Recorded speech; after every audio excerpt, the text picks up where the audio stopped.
Dylan Edward spent 20 years plotting to burn the Sterling legacy to the ground, but he never expected their destruction to arrive on his doorstep, wrapped in white satin and blood. On the night of the wedding of the decade, Lady Genevieve didn't run to a lover or a church. She fled to the one man who hated her father most. Why would a desperate bride beg her family's mortal enemy for protection? And why, when he saw the bruise on her cheek, did he lock the world out instead of handing her over?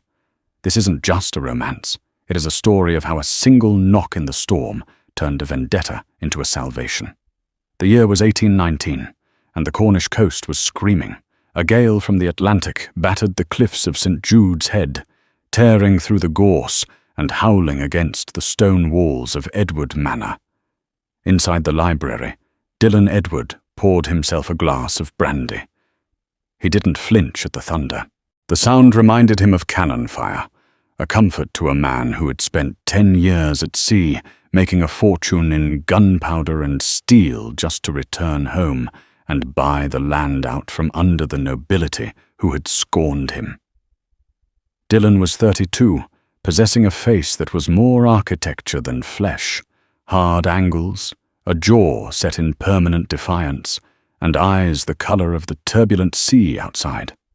He was the wealthiest man in the county, and the loneliest. He preferred it that way. He walked to the window, staring into the abyss of the night. Down in the valley, lights should have been visible from the Sterling estate. Tonight was the night. The wedding of the decade. The bankrupt Earl of Sterling was selling his only daughter, Lady Genevieve, to the elderly and sadistic Duke of Cunningham to settle a £40,000 gambling debt. Dylan took a sip of the amber liquid. He should have felt victory. He had systematically dismantled the Earl's finances, forcing the old man into a corner. Seeing the proud Sterlings reduced to selling their bloodline was exactly what Dylan had planned for years. Thump. It wasn't thunder. It was a dull, heavy sound against the heavy oak of the front entrance. Dylan frowned. No carriage could navigate the cliff road in this weather. He waited. Thump, thump. It was frantic, weak but frantic. Dylan set his glass down. He didn't call for his butler, Higgins. He had a pistol tucked in his desk drawer, a habit from his days in the trade. He grabbed it, tucked it into the back of his trousers, and strode into the grand foyer. The house was silent, the servants long since retired to their quarters. He threw the heavy iron bolts and yanked the door open, expecting a lost traveller or perhaps a drunken message from the wedding party. The wind violently whipped the door against the wall, blowing rain into the hall. Dylan looked out into the dark, aiming his gaze at eye level. There was no one there. He looked down. A gasp, sharp and wet, escaped from the heap on his doorstep. It looked like a swan had been shot out of the sky. A mass of white satin, intricate French lace, and seed pearls lay collapsed on the wet stone. The dress was ruined, the hem caked in thick black mud, the bodice soaked through. The figure moved, a trembling hand reaching out to grab the toe of his boot. Dylan froze.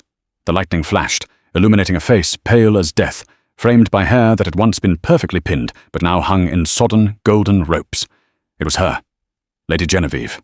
She looked up, her blue eyes wide, dilated with terror and hypothermia. There was a bruise blooming across her cheekbone, dark and angry, ruining the porcelain perfection the society papers raved about. "Please," she whispered, the sound barely audible over the wind. "Don't let them in." Dylan stared at her. This was the daughter of Archibald Sterling, the woman whose dowry was supposed to be the final nail in the coffin of his own family's dignity. She was the enemy. She was the prize he could never reach, and the symbol of everything he hated. "You," Dylan said, his voice cold. "You are at the wrong house, my lady." "I know," she choked out, coughing water. "I know who you are, Edward. That is why I came." She tried to push herself up, but her arm gave way. She collapsed completely, her cheek resting against the cold stone of his threshold. Dylan saw the blood then. It wasn't just on the hem. A dark stain was spreading across the white satin of her ribs. Logic told him to shut the door. Logic told him to hitch the carriage and drive her back to her father and the Duke. If she was found here, on his wedding night, the scandal would be catastrophic. He could be accused of kidnapping. It could ruin his business contracts with the government. He looked at the dark road behind her. He saw the faint bobbing of lanterns in the distance. The hunt was on. They were coming for her. Dylan Edward looked at the woman bleeding on his boots. He remembered the day her father had evicted his mother, tossing a widow out into the snow over a clerical error in a lease. He remembered the cruelty of the aristocracy. And then he looked at the bruise on Genevieve's face. That wasn't an accident. That was a strike. Damn it all to hell, Dylan hissed. He holstered the pistol. He bent down, scooping the soaking wet, shivering bride into his arms. She was lighter than he expected, frail beneath the layers of expensive ruin. Her head lolled against his chest, ice cold. He kicked the door shut with his heel, slamming the bolts home, locking the storm and the world outside. As he carried her towards the fire of the library, the lanterns on the road drew closer. The enemy wasn't at the gate anymore. The enemy was in his arms, and for the first time in his life, Dylan Edward didn't know if he was holding a hostage or a salvation. The library was warm, but Genevieve was shaking so violently her teeth chattered with a sound that grated on Dylan's nerves. He had laid her on the velvet chaise lounge near the hearth. The firelight danced over the tragic scene. Now that she was out of the rain, the damage was undeniable. The wedding dress, a garment that likely cost more than the annual wages of his entire staff, was destroyed. But Dylan was more concerned with the red stain blossoming just below her ribs. He didn't have the luxury of modesty. He took a small knife from his desk and sliced the silk laces of the bodice. Genevieve gasped, her eyes flying open. She flailed, her hand striking his chest weakly. "No, no, please!" "Be still," Dylan commanded, his voice booming in the quiet room. He caught her wrist. It was thin, bird-like. "I am not the Duke. I am not your father. But if you do not let me see where you are bleeding, you will die on my rug. And that will be a nightmare to clean." The harshness of his tone seemed to cut through her panic. She blinked, focusing on him. Recognition dawned, followed by a wave of shame. She went limp. Dylan pulled back the fabric. It wasn't a gunshot, and it wasn't a stab wound. It was a jagged tear in the skin, shallow but bleeding freely, caused by a sharp branch or rock during her flight. "You ran through the briar woods," he stated, grabbing a linen napkin from his drink tray and pressing it firmly against the wound. She hissed in pain, arching her back. It was the only way. The road was guarded. Guarded? Dylan looked at her sharply. By whom? "The Duke's men," she whispered. Her lips were turning blue. They weren't guarding the road to keep guests out. They were guarding it to keep me in. Dylan felt a cold knot tighten in his stomach. He knew the Duke of Cunningham was a brute. Rumors of his first wife's accidental fall down the stairs were an open secret in London. But guarding the bride like a prisoner? "Why come here?" Dylan asked, keeping pressure on her side. "You know who I am. You know I have spent the last 5 years buying your father's debts. I am the reason you are poor, Lady Genevieve. I am the wolf at your door." Genevieve looked at him. Her eyes were an intense, piercing blue, remarkably clear despite her exhaustion. "Because," she said, her voice trembling but defiant, "my father hates you. The Duke hates you. You are the only man in Cornwall they will not ask for help. You are the only door they will not knock on tonight." Dylan let out a dark, humorless laugh. "You think my hatred for them makes me your ally? I could ransom you back to them for the deed to the Sterling mines." "You could," she admitted. Tears finally began to pool in her eyes, hot and fast. "But the papers say you are a ruthless businessman, Mr. Edward. They do not say you're a monster. The Duke, he is a monster." She reached into the folds of her ruined dress and pulled out a small, heavy object. She pressed it into Dylan's free hand. It was a ruby necklace, the sterling heart, an heirloom worth a fortune. "Take it," she said. "Payment. For one night. Just hide me for one night. In the morning I will leave, and you can tell everyone I died in the storm." Dylan looked at the ruby, then at the woman. She was bargaining for her life with the last thing she owned. She wasn't the spoiled aristocrat he had imagined. She was a soldier on a losing battlefield. Suddenly, a heavy pounding echoed from the front door, the sound of metal on wood, voices shouting, "Open up! In the name of the Duke!" Genevieve froze. The color drained from her face completely. She gripped Dylan's forearm, her fingernails digging into his skin. "Please," she mouthed. Dylan looked at the door, then down at her. He had a choice.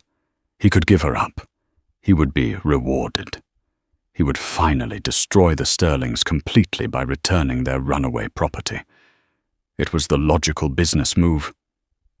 He stood up, shoving the ruby necklace back into her hand. "Keep your trinket," he snarled. He walked over to the heavy velvet drapes and ripped them closed. He then went to the bookshelf, pulling a false volume. A section of the shelving clicked and swung open, revealing a narrow, dark passage, a remnant of the house's history as a smuggler's haven.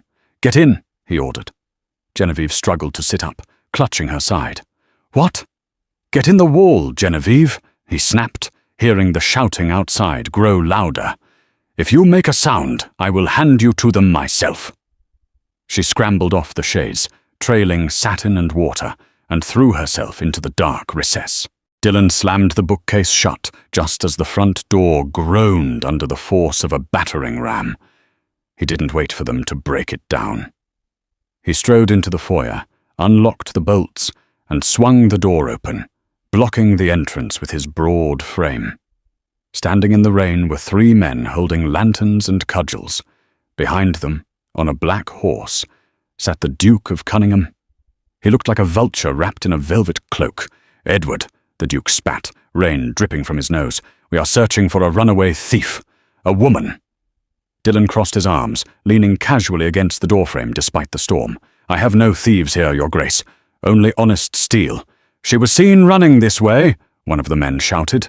"We saw tracks near the gate."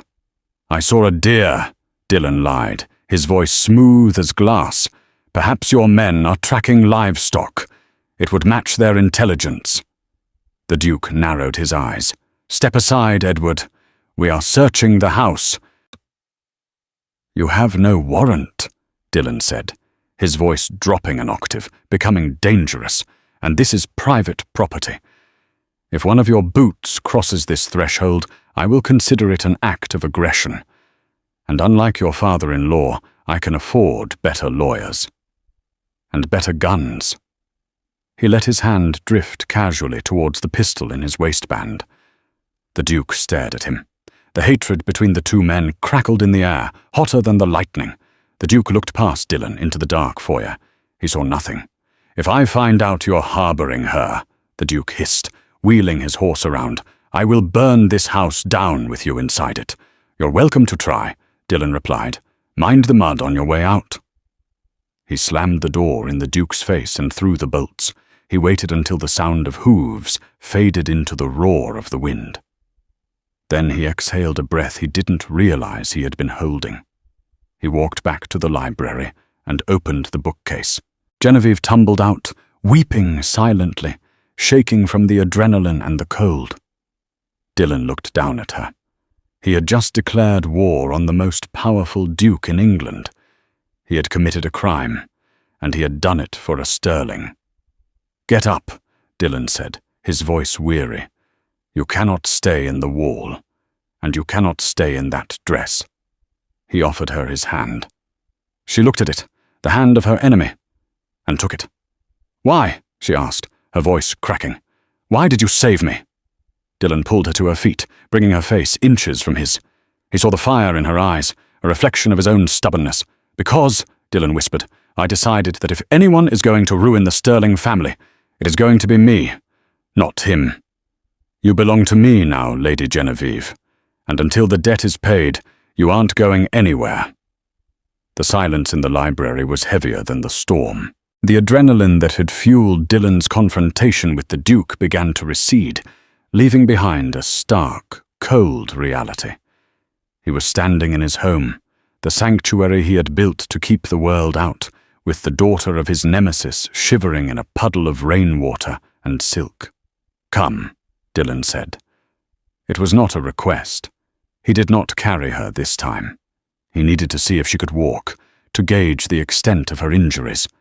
Genevieve stumbled, her legs numb from the cold, the sodden weight of the wedding gown acting like an anchor, dragging her to the floor.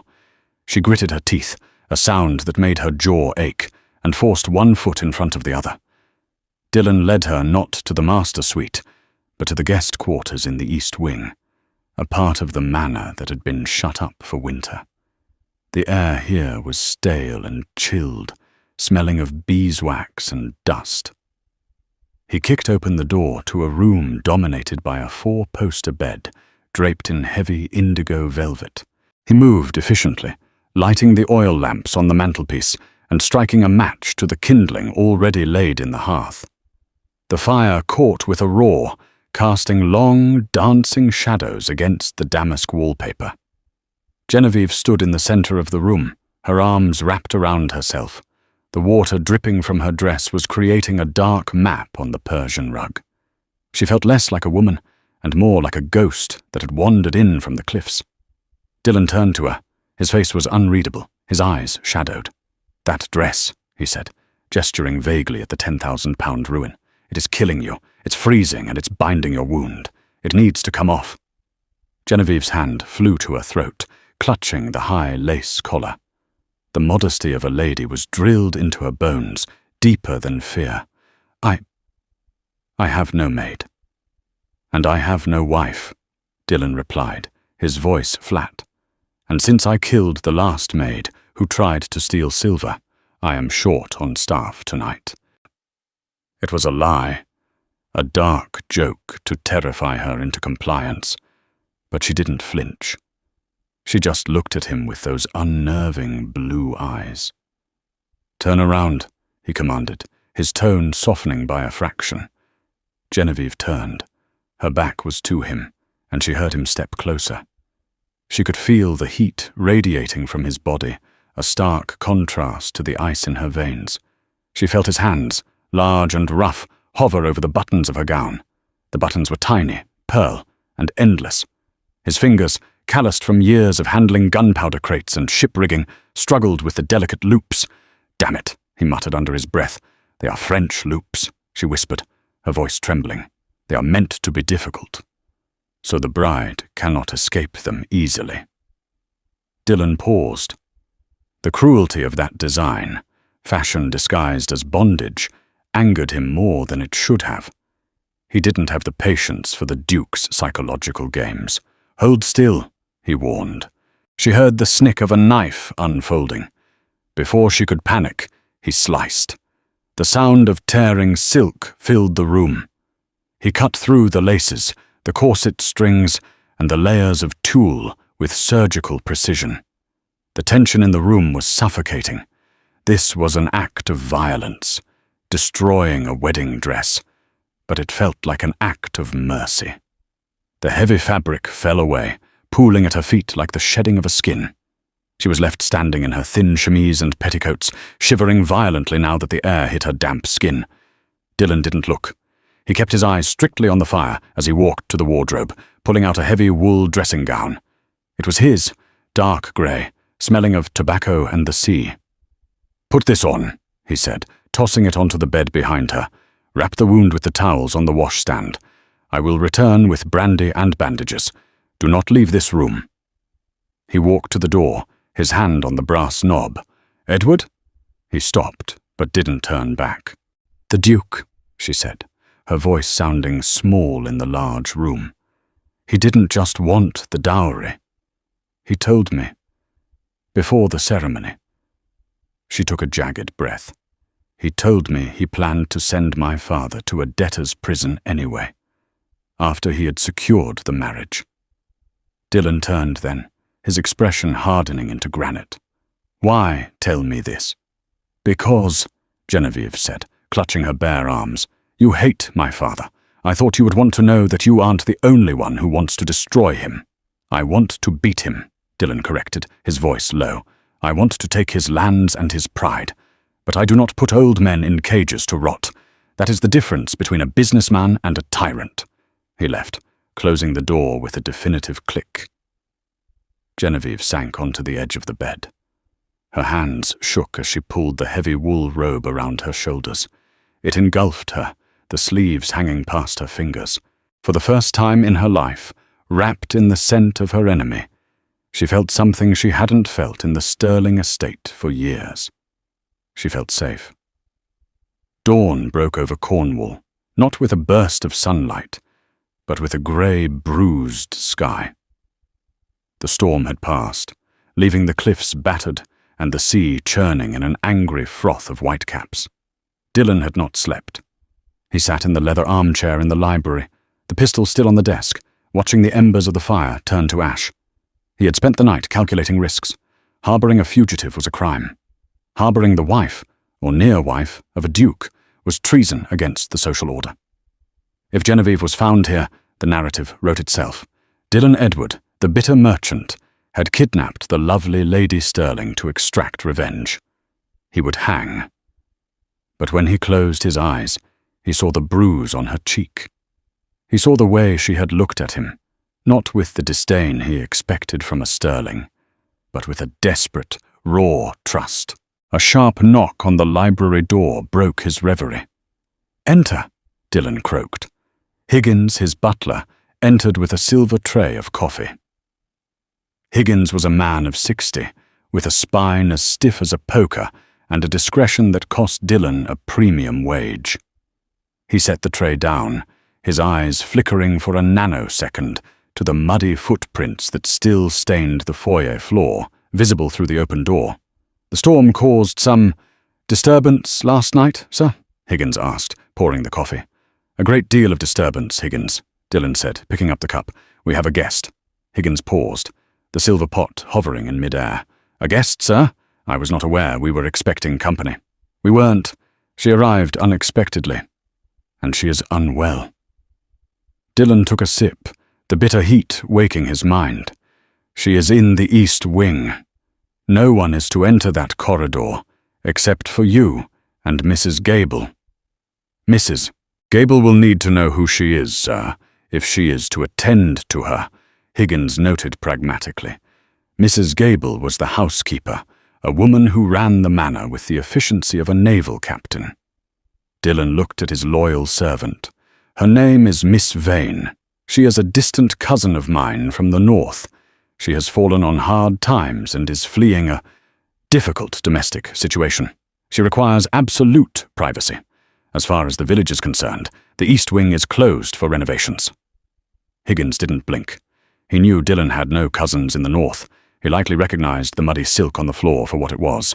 But Higgins also knew that Dylan Edward had saved his son from the gallows 5 years ago. Loyalty was the currency of this house. "Miss Vane," Higgins repeated evenly. "Very good, sir. I shall inform Mrs. Gable to prepare a bath and appropriate attire, although looking at the debris in the hall, I assume Miss Vane travelled without luggage." "Burn the dress, Higgins," Dylan ordered. "Every scrap of it. The lace, the pearls. Melt the pearls down if you have to.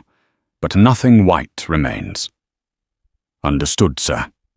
Underscore, underscore, underscore, underscore, underscore, underscore, underscore, underscore, underscore, underscore, underscore, underscore, underscore, underscore, underscore, underscore. Upstairs, Genevieve woke with a start.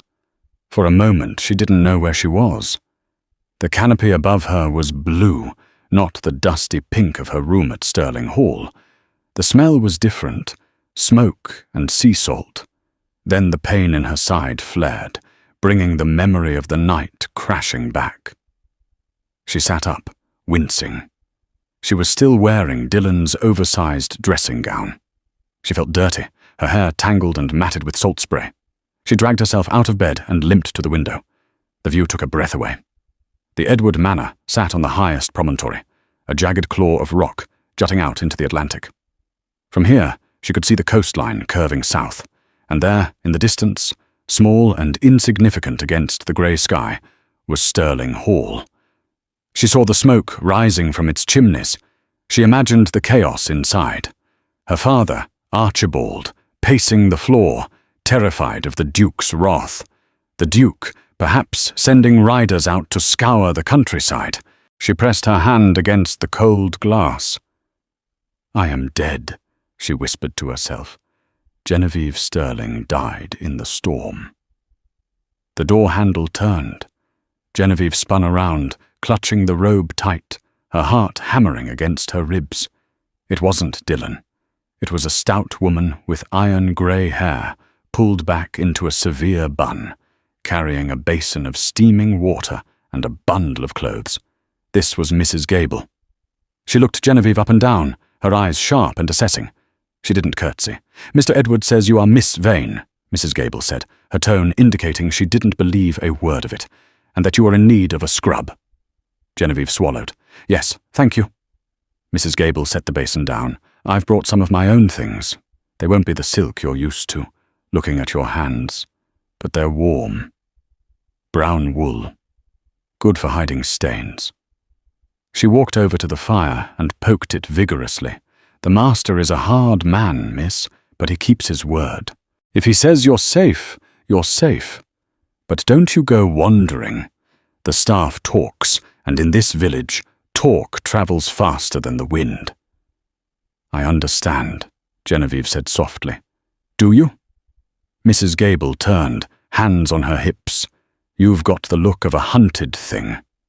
I don't know who's hunting you, and I don't want to know. But Dylan Edward has enough enemies without importing new ones. You keep your head down, Miss Vane. You heal up, and then you move on." "I intend to," Genevieve lied. She had nowhere to go. Mrs. Gable nodded, seemingly satisfied. "Right then, wash up. Breakfast is porridge. We don't do French pastries here." When the housekeeper left, Genevieve stripped off the dressing gown. She washed the blood and mud from her skin, the water turning pink in the basin. She dressed in the scratchy brown wool dress. It was too big in the waist and too short in the hem, but when she looked in the mirror, she didn't recognize herself. The golden hair was pulled back.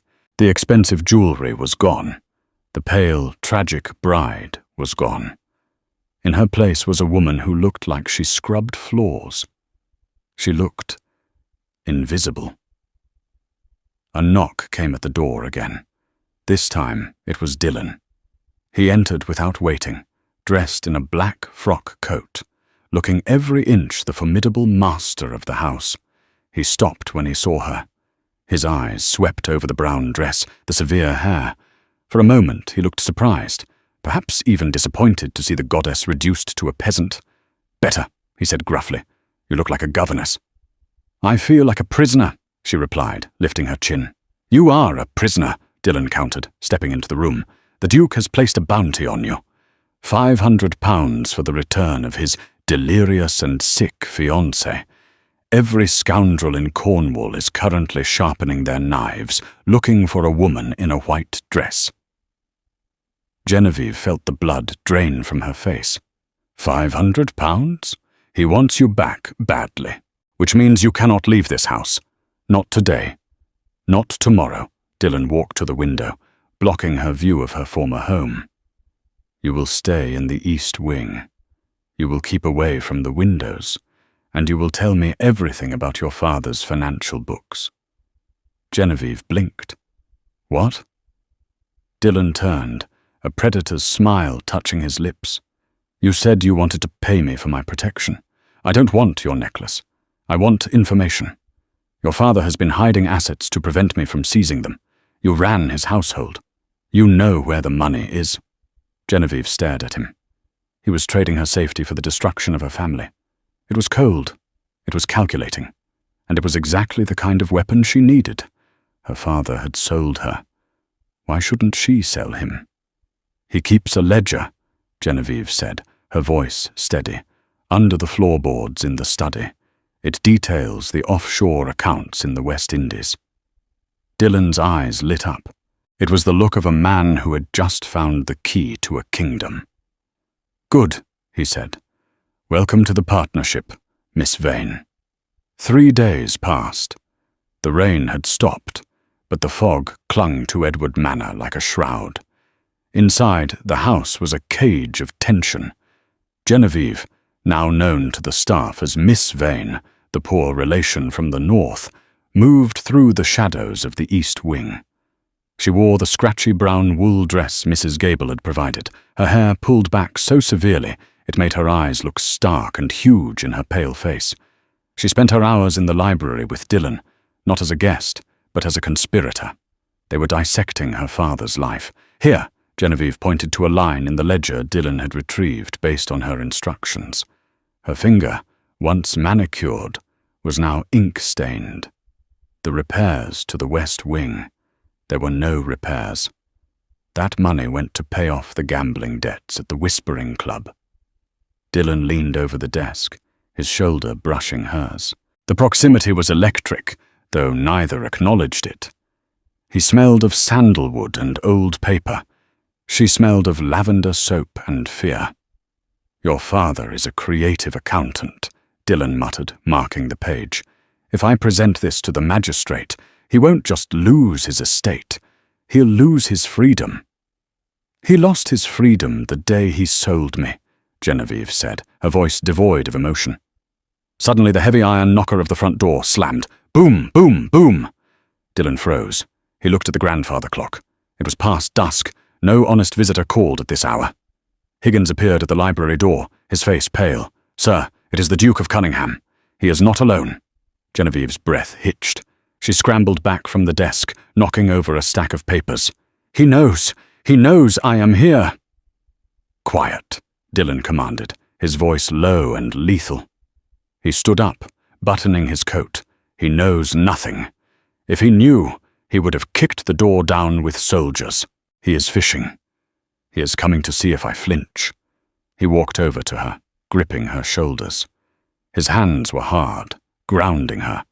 You are Miss Vane. You are my cousin. You are a governess who speaks little and sees less. Do you understand?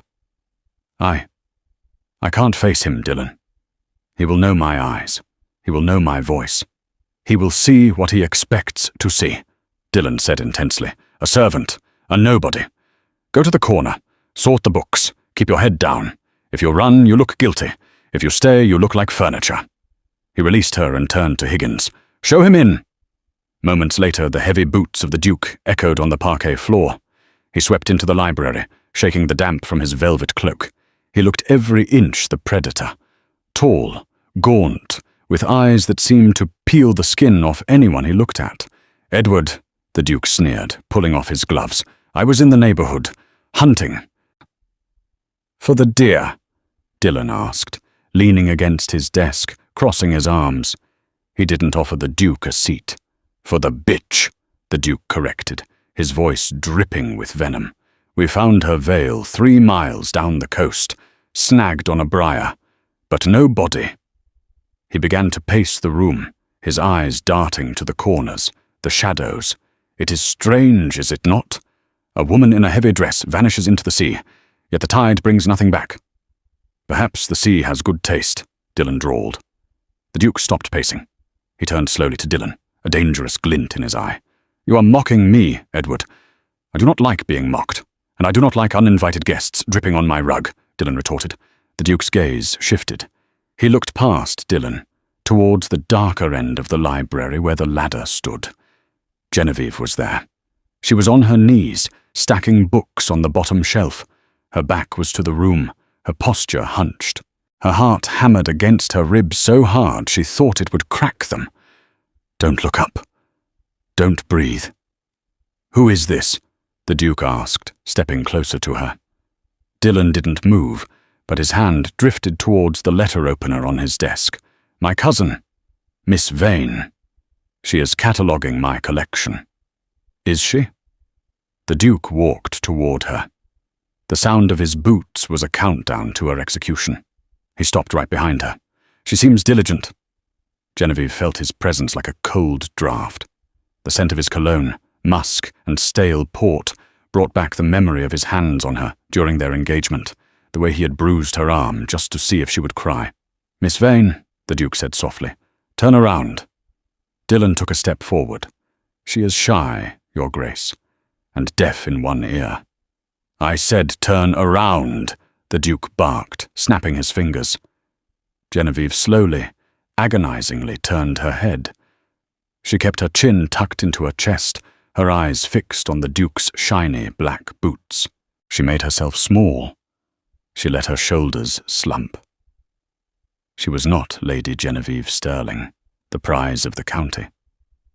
She was a broken thing in brown wool. The Duke stared down at her. He saw a pale, mousy woman with severe hair and rough hands, clutching a dusty book. He looked at her face. For a second, recognition flickered. The shape of the nose, perhaps. But then he looked at her eyes. Genevieve made them dull, vacant, terrified, not with the defiance of a noblewoman, but with the submission of a servant. The Duke sneered in disgust. "You employ simpletons, Edward?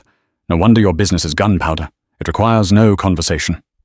He turned away from her, losing interest instantly. To men like the Duke, servants were invisible. They were not people. They were props. Genevieve let out a breath so quiet it didn't disturb the dust motes. "I am leaving," the Duke announced, pulling his gloves back on. "But know this, Edward. I have men watching the roads. I have men watching the ports. If she is alive, I will find her. And if I find out you helped her—" He let the threat hang in the air. "Good night, Your Grace," Dylan said icily. When the front door finally slammed shut, the silence that rushed back into the library was deafening. Genevieve didn't move. She couldn't. Her legs had turned to water. Dylan walked over to the window, watching the Duke's carriage rattle away into the fog. Then he turned and looked at the woman on the floor. "You did well," he said, his voice rough. Genevieve looked up. The mask crumbled. She wasn't the governess anymore. She was a woman who had just looked the devil in the face. She began to shake, a violent, uncontrollable tremor. Dylan crossed the room in 2 strides. He didn't think. He knelt down and pulled her up from the floor, wrapping his arms around her. "I have you," he whispered into her hair. "He is gone. I have you." The fire had burned down to embers. It was 2 a.m, but neither of them could sleep. The visit from the Duke had stripped away the pretense of their arrangement. This wasn't just a business transaction anymore. It was a siege. Genevieve sat on the rug before the hearth, holding a glass of brandy Dylan had poured for her. The amber liquid burned her throat, but it steadied her hands. Dylan sat in the armchair, watching her. The shadows played across his sharp features, softening the harsh lines of his jaw. "Why?" Genevieve asked, breaking the long silence. She didn't look at him. She stared into the dying red glow of the coals. "Why what? Why do you hate my father so much? I know he is a bad man. I know he is greedy. But the hate you carry, it is personal. It is not just about money." Dylan swirled the drink in his glass. He remained silent for a long time. He had never told this story to anyone. Not to Higgins. Not to the lovers he had taken and discarded over the years. But looking at Genevieve, stripped of her finery, hunted by her own kin, he felt a strange kinship. They were both orphans of the Sterling cruelty. "It was 20 years ago," Dylan began, his voice low and gravelly. "I was 12. My father had died at sea. My mother, she was a seamstress. We lived in a cottage on the edge of the Sterling estate. We paid our rent. We caused no trouble." Genevieve turned to look at him. His eyes were distant, seeing a winter from a lifetime ago. "Your father decided he wanted to expand the hunting grounds," Dylan continued. "He needed the land our cottage stood on. He didn't offer to buy us out. He didn't give us notice. He sent the bailiff on Christmas Eve." Genevieve gasped softly. "Christmas Eve?" "It was snowing. A blizzard, much like the one you ran through. They came with dogs. They threw our furniture into the mud. They dragged my mother out by her hair." Dylan's hand tightened around the glass until his knuckles turned white. "She was sick. Consumption. The cold, it finished her. She died 3 days later in a charity ward in the village. He took a sharp breath, fighting the old rage. I stood at her grave, a pauper's grave, and I looked up at the hill, at Stirling Hall. I saw the lights. I heard the music. You were having a ball, and I swore that one day I would buy that hill. I would buy the music, and I would turn off the lights. Genevieve felt tears prick her eyes. She had been a child then, safe in her nursery, playing with silk dolls, while this man's world was destroyed by the very comfort she enjoyed. "I am so sorry," she whispered. The words felt inadequate, hollow. "Do not apologize for the sins of your father," Dylan said sharply. "You were a child, but I benefited from it," she insisted. "The dresses, the parties, the warmth. It was all bought with the suffering of people like you." She set the glass down and stood up, moving toward him. "And now I am asking the boy whose mother died in the snow to save me." She stood before him, the firelight catching the unshed tears in her eyes. "You should have thrown me to the Duke, Dylan. It would have been justice." Dylan looked up at her. He saw the guilt eating at her, the shame of her lineage. He stood up, towering over her. "Justice is not cruelty," he said. "Justice is balance, and throwing you to that wolf would not balance the scales. It would only add another ghost to this coast." He reached out, his hand hesitating, before gently touching the bruise that was fading on her cheek. His touch was incredibly light, a stark contrast to the violence in his story. "You are not your father, Genevieve," he said, using her name for the first time without a sneer. "You are a survivor. Like me." Genevieve leaned into his touch, her eyes fluttering shut. The barrier between them, the wall of class, of history, of hatred, was crumbling. In the quiet of the library, with the world hunting them outside, they were just two wounded people finding an anchor. "The ledger," she whispered, opening her eyes to look into his. "There is another book, one he keeps hidden even from the bailiffs." Dylan frowned, his thumb brushing her cheekbone. "Where?" "In the family crypt," she said. "In my mother's tomb. He thinks no one would dare look there. It contains the names of the judges he has bribed, the names of the darker men he deals with." Dylan stared at her. "If we get that book, we don't just bankrupt him. We hang him." "Then we get it," Genevieve said, her voice hard as steel. "Tomorrow night. I know the way into the crypt." Dylan looked at her with a new expression. It wasn't just pity anymore. It was respect. "It is dangerous," he warned.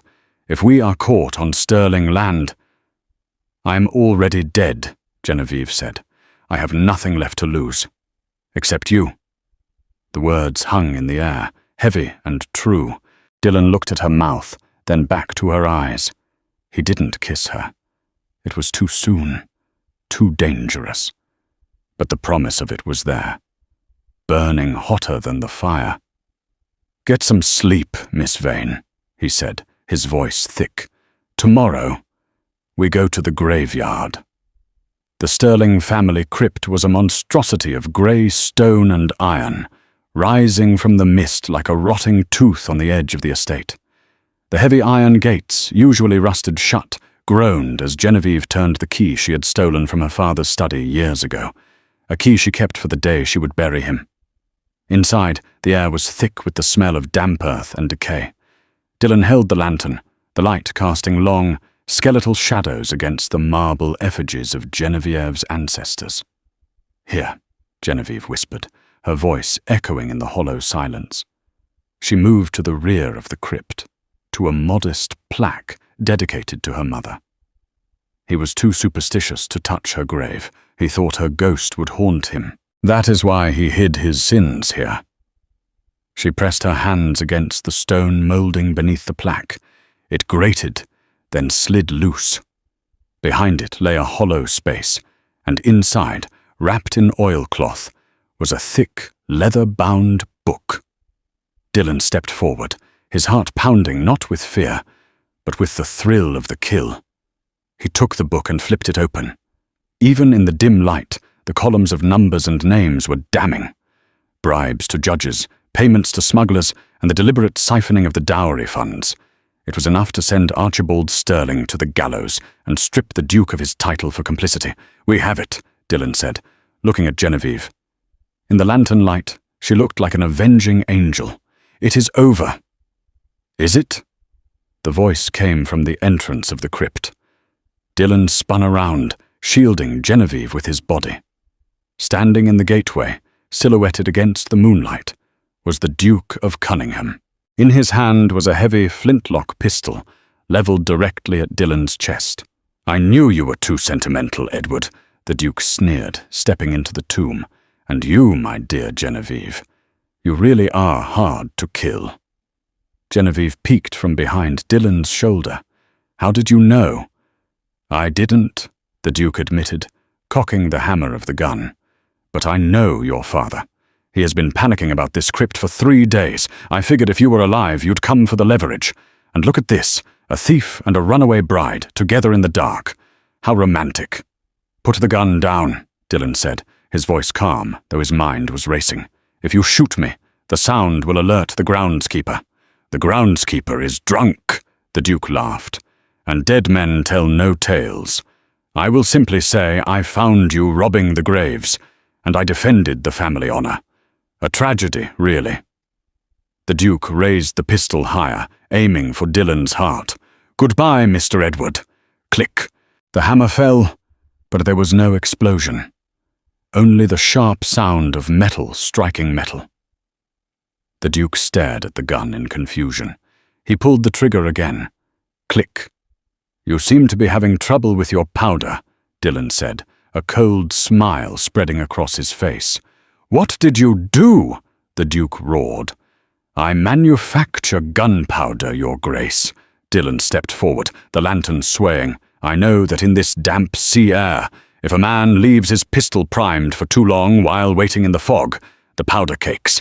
It becomes useless." Dillon didn't wait for the Duke to reach for his sword. He lunged. The brawl was short and brutal. The Duke swung the heavy pistol like a club, catching Dillon on the shoulder. But Dillon was younger, stronger, and fueled by 20 years of hatred. He drove his fist into the Duke's jaw, sending the aristocrat crashing into a stone sarcophagus. The Duke slumped to the floor, unconscious, blood trickling from his lip. Genevieve stood trembling, clutching the ledger to her chest. Dillon stood over the fallen man, breathing hard, his knuckles bruised. "Is he?" "He's alive," Dillon said, rubbing his shoulder. "For now. But his life as a duke is over." Suddenly the darkness outside the crypt erupted with torchlight. "In here, I heard voices." It wasn't the Duke's men. It was the frantic voice of Archibald Sterling, followed by the local magistrate and a dozen constables. They rushed into the crypt, stopping dead at the scene. The Duke unconscious on the floor, Dillon Edward standing tall, and Lady Genevieve, alive, holding the evidence of their crimes. "Genevieve," her father gasped, his face draining of color. You're dead." "No, father," Genevieve said, stepping out from behind Dillon. She didn't look like a victim anymore. She looked like a queen. She handed the ledger to the magistrate. "I was merely lost. But Mr. Edward found me, and in doing so we found this." The magistrate, a stern man who had long suspected the Duke's corruption, opened the book.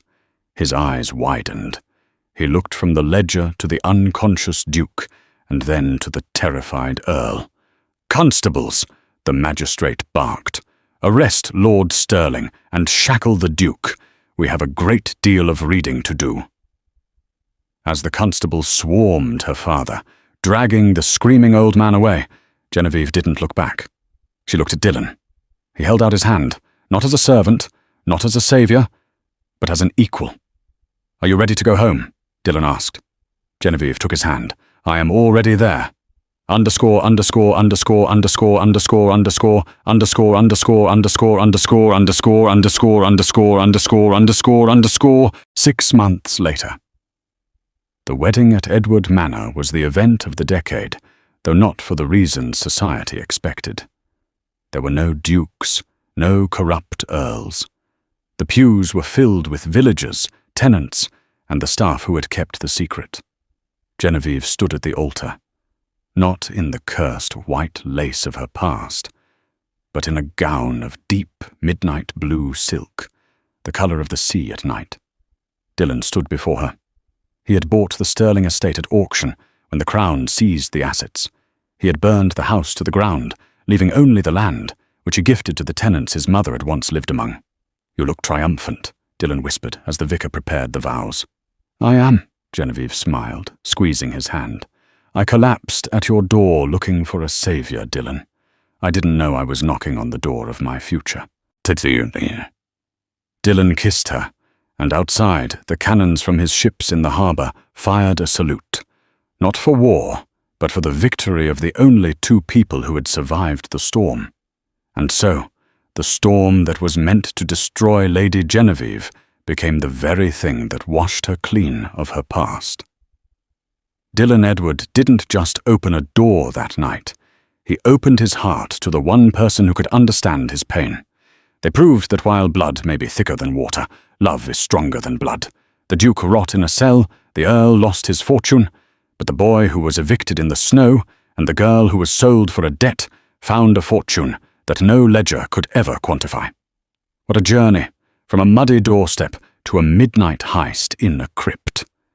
It makes you wonder, if your worst enemy knocked on your door tonight asking for help, would you open it? Let me know in the comments below what you would have done in Dylan's shoes. If you enjoyed this story of revenge, romance, and redemption, please hit that like button. It really helps the channel. And don't forget to subscribe and ring the bell so you never miss a story. I'll see you in the next video.